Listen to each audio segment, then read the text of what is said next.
बेटी रून के झुन के खेले मम्मी आंगना। बेटी रून के झुन के खेले मम्मी आंगना। अपना मम्मी के गोद में पसारी रोदना।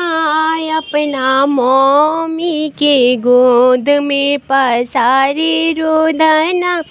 मम्मी हमरा से बतावा जगवा जाने लुके ताना। मम्मी हमरा से बतावा जगवा जाने लुके ताना।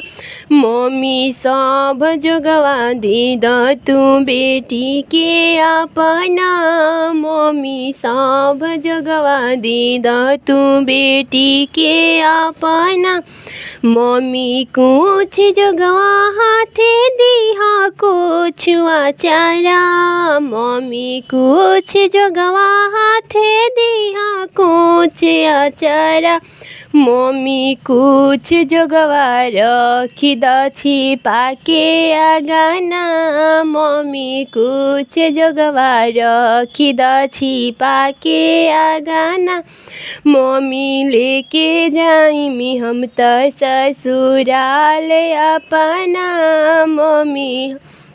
मम्मी लेके जाइमी हम त ससुराल अपना। बनल रहे जन्म जन्म तक सोहाग अपना। बनल रहे जन्म जन्म तक सोहाग अपना। हरदम रहम हम पिया जी के साथ अपना। बनल रहे जन्म जन्म तक सोहाग अपना।